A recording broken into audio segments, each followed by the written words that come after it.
Welcome to the Business with Beers podcast. This is the place where we help entrepreneurs expand their business, build their wealth, and generate passive income. I'm your host, Brian Beers, an entrepreneur who's on a mission to inspire growth from everyone around me. Remember that you need to take the actions others won't, and you can live the life that others don't. Please be sure to check out my weekly newsletter that now drops every Thursday. It includes one quote, one tweet, one podcast recommendation, plus some business and investing insight from me. It's short and it's sweet. My goal is to provide you with just a couple gold nuggets to help inspire your growth. Go to brianbeers.com to subscribe. Hello, everyone. I'm excited today to bring you Jerome Myers. Jerome has built a multi-million-dollar real estate portfolio and now coaches with clients on how to unlock their full potential in whatever that is. Welcome to the show, Jerome. Thanks for having me, Brian. Good to be with you, brother. Awesome. So to start, can you give us an idea of your backstory? Maybe start from 18 years old to kind of how we got to now today, and get some context here. Man, I can't go at 18. I got to go back to 5, man. Okay. So I was born, and then I was hanging out with my mom in the front yard one day, and it was Thursday, as it always happened on Thursday, and I could hear the trash truck coming down the main street. And he made a right, come down into our cul-de-sac, and we were the third house on the right, Brian. And on this particular day, as he did almost every week when I was out there, Lonnie hopped off the back of the truck, grabbed the trash can, flipped the top off of it. It spent around like a quarter, fell flat. He did a little pirouette, dumped the trash into the trash can, and then he spent the trash can back to the curb like a Frisbee. Now, at this point, I knew it was about to go happen. So I'm doing my rendition before Baby Shark ever happened of pull the lever so he could crush the trash, because that was the most important thing that could happen on that morning for me. Okay. And he pulled the lever, and I told my mom, I want to be a trash man when I grew up. I knew it from the core that is what I needed to do and be.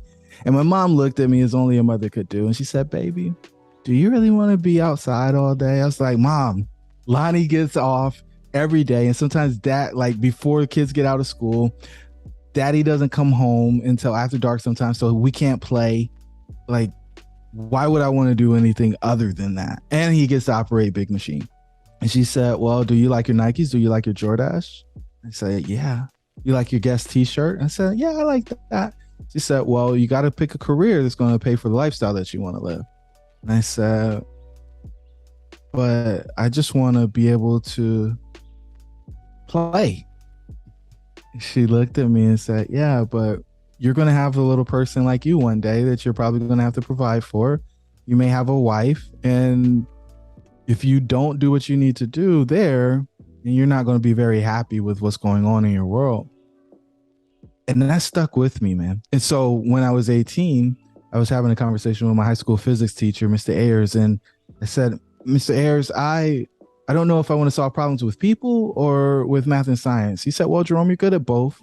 You could probably be successful with either one, but engineers use math and science to solve problems, and they make a whole lot more than psychologists, sociologists, or social workers do. And so I thought back to what my mom said, and so I decided I was going to go to engineering school, and that's what I did. I went to engineering school, graduated, and then I did the next thing you're supposed to do, get a good job. Right. And so I got a job and started working. And I realized pretty quickly that I didn't want to do this. And I knew I didn't want to be an engineer when I was in college, but I had a scholarship. So it's like you just keep going down the path because the money is where you're supposed to be. And so I get there and I'm like, okay, how can I get on the leadership trajectory? So I start doing the MBA, start doing all this stuff at night. And then 2009 happens. And my mentor has his position eliminated right after he moves me into a job that I didn't want to be in. I was working swing shifts and working some weekends, and it was a role where I didn't need any of the education that I had. And I applied for 100 jobs. I got 10 interviews, and I got 0 job offers over the course of the next 30 months. And by the time I got out of that role, I was put into another one where I was told if I didn't find somewhere else to go, that my bonus was going to be cut, and they may pull back my base salary because where I was higher than the band for the position that I got moved into. And I was frantic because I was like, going backwards isn't what's supposed to happen when you're in the business, especially when you didn't do anything immoral or unethical. And so I left and I went to a consulting firm where I was supposed to open up an office to start serving the company that I just left. And within a few months of being there, they asked me to commit timesheet fraud. I said, well, I don't want to start my consulting career this way. So I left again and went to a large consulting firm. And at that large consulting firm, I had global responsibilities. I'm spending time in Africa, traveling all over the country. And in order to take on that role, Brian, I had to give up what I enjoyed doing most, which was coaching in the evenings. I was a high school football defensive coordinator for a varsity program in the area. And because I was traveling so much, I wasn't going to be able to coach. And so for an extra $800 a month post-tax, I gave up what I felt like was my opportunity in order to be significant in the lives of others. And so I still remember flying over a football field on a Friday night on my way back in from Salt Lake City. And I see a kid break through the line and he's running for like an 80-yard touchdown. The crowd's going wild. The cheerleaders are flipping. The band is playing. And I'm in the airplane crying because I wanted my life to matter. And I didn't feel like what I was doing mattered. And so eventually I leave that role, go to a new company. And this is where I actually got to move the coaching into the professional realm. And so on this January 13th, I start the new role. There's one other employee in the division that we are working in. By September 30th, there's 175 people on my team. By the end of the year, we've done $20 million in revenue with 30% profit margin. And there I stop and I'm like, this is pretty cool. Except for I get a phone call on December 24th at 4:55 that goes something like this. Hey, Jerome, you and I have been going back and forth about this for a few weeks now. And I've made a decision. We're going to lay them off. We're going to lay them off. That's not the right answer. Hey, Jerome, I'm informing you of a decision. This isn't a negotiation. We're going to lay half of them off. And I was not excited about that kind of line of thought. And it's like, no, this isn't what we're supposed to be doing. We need these people, blah, blah, blah, blah.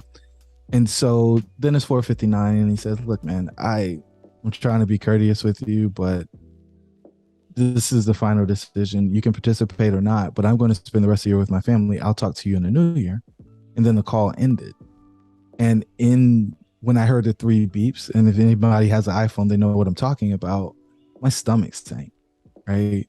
And I felt like that conversation cut me from the inside out.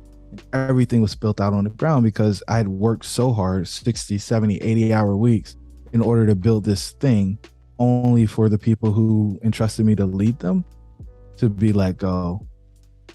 And so I had to make a transformation. And the following year, I dropped out of corporate America. And that led me to probably what the majority of this conversation will be about. Yeah, it's quite a journey. And yeah, a lot of it, it's like, building these teams but then you have no control, right? And so that's a lot of the power of going out and doing your own thing is, you get to control who the people you want to work with and who you don't want to work with. And that's probably a lot of the freedom, people talk about, and this is kind of it at play. So it's good. So then what did you do next? So you decide, hey, I'm quitting. I want to go out on my own. What does that journey look like? Yeah, so I stayed because I needed to get my bonus, right? And then we're going through the next year. And I'm like, okay, things are getting better. And I think everybody goes through this rationalization that things are going to be okay if you just stay in it and stay with it. But we get to a couple of days before Thanksgiving, and I'm standing up in front of the room, and I tell my team, I'm like, hey, I don't know what's going to happen between now and the end of the year. I don't want you to spend all your money on Black Friday.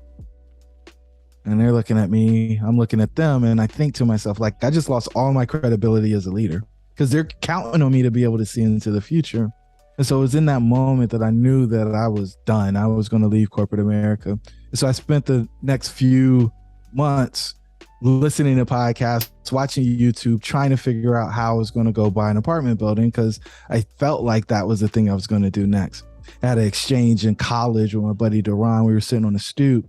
And I was paying $395, 2 roommates doing the same thing in my apartment. Downstairs, he had the same thing happening. We multiplied it across the complex. The guy was making $700,000 a year, but we never saw him. We never talked to him. I'm the son of a soldier and a stay-at-home mom, so I didn't know who to go ask. So I continued down the regular path that I think everybody gets sold.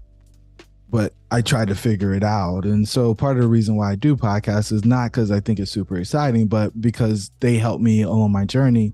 And I think there's so many people out there who are looking for inspiration or that spark or even that idea that maybe they don't have, or they're looking for encouragement from somebody's story. And so I hope to be that when I come on these shows. And so I find a deal. I put my business plan together. I take it to the bank and I say, hey, don't you want to give me $1 million to buy this building? And they all look at me and they're like, no. It's like, well, why not? I just built a $20 million division for this Fortune 550 company. I got this engineering license. I keep going down the credentials. It's like, yeah, but none of that's the right experience. What? Like, well, what do you want? And they said, well, we want to know that you bought a property of similar size and executed that business plan that you have in that document you're sharing with us. I said, I reached in my pocket. I pulled out a piece of land. Because I didn't have anything for that. I hadn't done any of these deals. And so that was the first bank. And I did that 9 more times until I really decided to accept that what they were telling me was true, and that I wasn't just going to be able to muscle my way through, that I needed to find a partner. The problem was I didn't know anybody, and I wasn't smart enough to go to a conference or join any networking groups or join any coaching programs in order to speed up that process. And so I did a pivot, started fixing and flipping. And then while I was fixing and flipping, a guy pulled up on one of my properties where I'm sitting on the porch, asked to see the finishes. We walked through and he asked me, hey, do you know anything about that building behind the Chimbo Mart? I was like, the Chimbo Mart? Yeah, I tried to buy that 4 or 5 months ago. It's a 23 unit apartment building. And he said, well, I'm going to make an offer on it later today. And all I could do was think about what the banker told me a few months ago and said, hey, don't leave me out the deal. And he said, what are you going to bring to the table? I said, I'm not sure, but don't leave me out of the deal. You're the guy I've been looking for. And he wasn't impressed with my answer. So he asked me again, what are you going to bring to the table? I said, man, look, I don't know, but I know that if you are making an offer, you have experience. The bank told me I need to partner with somebody with experience to do the deal. I wanted to do the deal. Don't leave me out. And he shook his head and he walked out. He walked down the steps, through the grass, hopped in his truck and drove off. And in my mind, Brian, I'm of the belief that he's going to call me after he gets this thing under contract, because this is going to happen.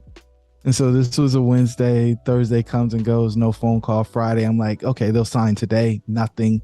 The weekend comes and goes. And it's like, all right, it's Monday. It's going to happen today. The phone's going to ring today.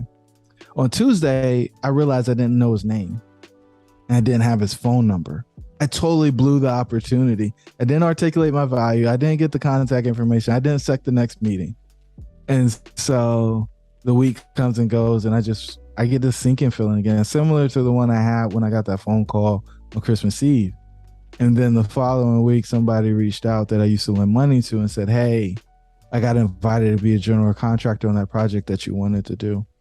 I told them I was only comfortable doing it if you were involved in the deal. And I was like, okay, sure. What I got to do? We're going to meet tomorrow at 9 at this place. I'll be there. Don't worry about it. And so we ended up buying that project, and that got me into the multifamily real estate space. Okay. So what were some of the lessons you learned from that whole experience? Yeah. The first one is be able to articulate your value. I don't think most people understand how important that is, especially when you're outside of the structure or the matrix that I call corporate America. People are interviewing you on a daily basis, and the opportunities that show up for you are specifically tied to your ability to articulate the value that you can create for folks. So if it was you today, how would have you answered that question today if you were asked? Yeah, I've got an extensive background in project management. I managed 400 concurrent projects at one time, and I'm totally thrilled to apply that skill set to what's going to happen here. I've got a background in construction. I'm a licensed engineer. Like, depending on what the project needs, I feel like I can fit in wherever I need to. Yep. Yeah. I mean, if I was that guy, I'd be like, all right, sounds great. Like, because there's a couple different factors, right? Of partners. It's who brings what. Whether you're bringing time, where you have the time to put into it, they're bringing money, or they're bringing like, maybe the experience side of it. And so it's kind of like the marrying of all these things. And a lot of times people with money, they don't have the time because they have another full-time business. They've made money. They want to put it to use, but they don't have time to like be the project manager, spend all this time at this apartment building and deal with the contractors and get bids and do all this shit. And so that's like very valuable to people who have money. But then on the other side, there's all these different sides of it. So it's like you said, finding where you fit in and what your strengths are compared to, what their weaknesses are. Yeah. And that's just me making a blanket rant. If I was smarter, I would have asked, well, what pain are you having? What are the challenges that you need to overcome? Right. Get the clarifying question to truly understand the audience that you're presenting to. But I wasn't that smart at that point. For sure. Yeah.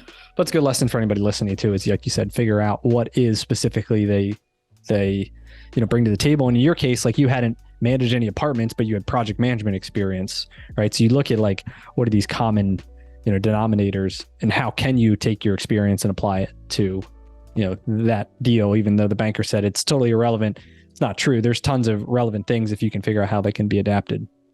So it's all in presentation and packaging, man. Yep. But I mean, here's the thing though. Banks only invest in proven operators, right?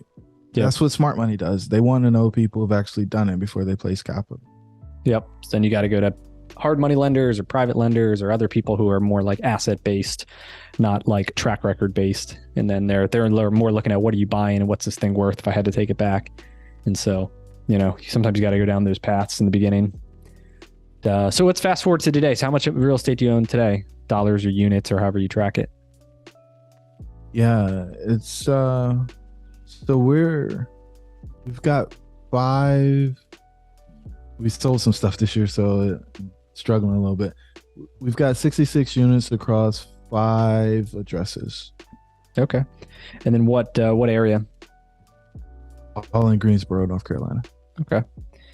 And then, so like, so then talk to me about, I guess, the coaching program now. So like, what is you work with other people to help, unlock their potential, to find out what they want, to give them guidance. Can you kind of talk to me, give me the pitch on what you do on that side? Yeah, I mean, in general, the pitch is we'll double your revenue and double the amount of time you get to take off over the course of a year. That's the pitch. Now, what do we do? That's what nobody wants, right? And so we've got a model for a centered life.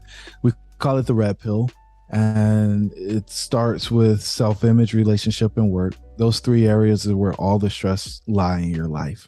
So we help you figure out how to turn the volume down on the stress so that you can stop doing the self-destructive habits that you have. Some people stress eating, some people drugs and alcohol, other people would pick a thing, right? But very rarely have I heard a person say, I'm going to go take the edge off, and then they go do something like yoga or work out, right? So we want to make it so that you don't have to take the edge off. And then that gives you the ability to focus on your health because you're not doing the things that destroy your health. From health, we go to prosperity.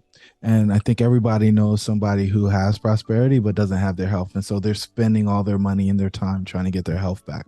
Those 5 levels are when most people feel like they've arrived and they got everything. And that is when they start asking questions. Once it really sets in, what is it all really for? And is this really it? And for the people who are asking those questions, they're looking for fulfillment. They're looking to have had a positive impact on the lives of others. And so level 6 is significance. And some people call that legacy. Other people call it immortality. But at the end of the day, it's just about having a positive impact on the lives of others. So we help people walk through each one of those levels. And it doesn't matter how successful you are. There's something wrong in each one of those levels in your life. And we want to help you conquer that so that you can live a centered life, one where you don't feel off balance, but you're not in balance, because being in balance means that you can't make any progress. Okay. And so where do you, I guess when people come and work with you, where do they seem to struggle the most? Or like, what's the first step? Yeah, it's always self-image, right? So the levels are sequential, and self-image is always the first one, because anytime you want something that you don't have, you have to become somebody that you aren't in order to get the thing. Okay. So, summing everything up, you have to be be, do, have. You have to be the person that does the thing so you can have what you want. So we help them recalibrate whatever the incongruencies are in their self-image in order to be the person that would be able to accomplish and achieve the things necessary to have the outcomes that they desire the most.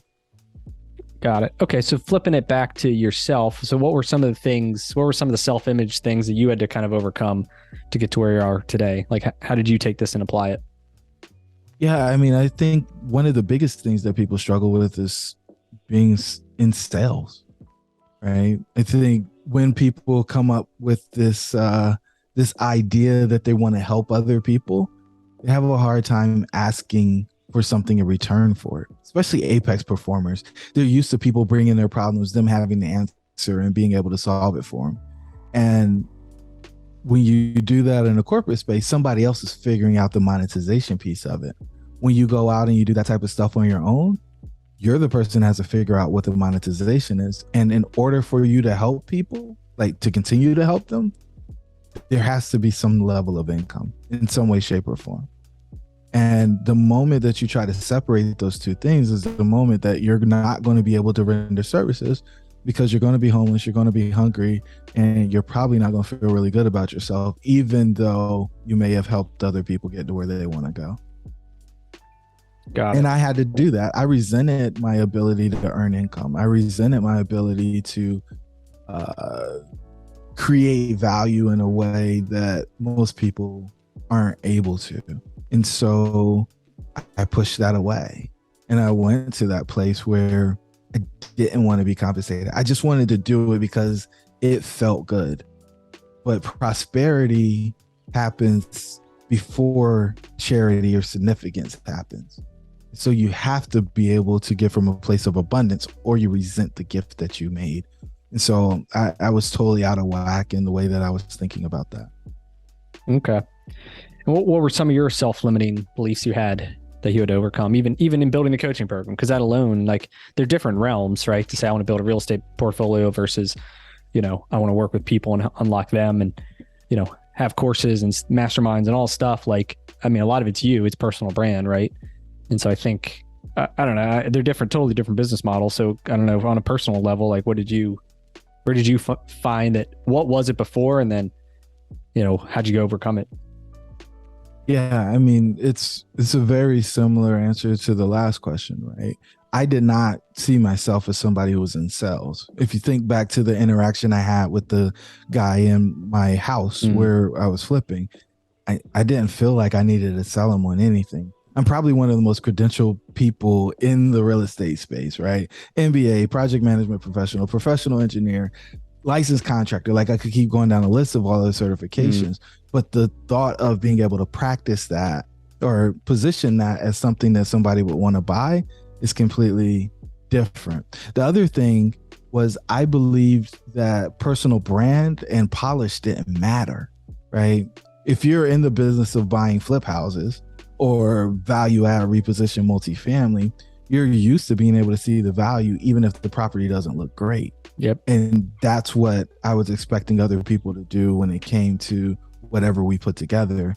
And that was just, it was a fool's errand, because people are looking to be able to understand it in a split second. And anything else that forces them to work makes it less desirable. Okay. And then, so how do you go about then helping on a time? Is it double their time? So what are some of the things you work and the tactics there to get more time freedom? Yeah, I think the first place you go is, you don't have to do everything. Early in entrepreneurship, I think most people think that their time is not the most precious resource that they have. And so they're willing to give it away for little to nothing. And the fact of the matter is, time is the only non-replenishable resource that we have. And so if you're doing things that you can pay somebody to do $10, $15, $30 an hour, and you're doing those things, you're literally robbing yourself of the opportunity in order to be successful financially. And so how do we make sure that you fully understand what you have to do and only you? And how do we get resources aligned to help you do the other things that you shouldn't be doing? And it's been really eye-opening here recently, because one of the people I work with, when they're so positive that they say they enjoy doing everything, and when you start really peeling the layers back and forcing them to rank things and put stuff in order, the truth of what they actually enjoy starts to come out. And as that comes out, you can really see how clear and excited they get about the things that they're truly passionate about. Yeah, there's always like a question of like what gives you energy, right? There's all these different things you can do, but like what do you light up when you talk about what excites you? And like you want to spend as much of your time on those things that not only excites you, but they're high dollar per hour activities. And then anything that's not, it's virtual assistants or other teammates or just not doing them at all. Like not everything needs to be delegated either. So, but yeah, that process of eliminations is key for time management. What about on the revenue side? I mean, do you work with the teams or the companies? Like how do you grow the sales? Yeah. So every company is limited by the business leader. Doesn't matter what all the other people do. If the business leader isn't at, let's call them a level 5 leader, their business is only going to go to level 5. And so the goal here is to expand the capacity of the business leader so that they grow faster than their company can keep up with. That way they're never capping what the business can do. Yep. That's good. That's a good response. I agree with that. I've personally, as I've personally grown, the company's grown too. And I feel that too. So that's a good one. Good. So what are some of your big goals you're working on right now? Like what's the company, the real estate, like what are your top 2 goals right now? Yeah. So in real estate, we're selling our smaller assets off and we're going to go into bigger, higher quality assets now that we've established a track record of being able to operate these things and we've gone through a pandemic.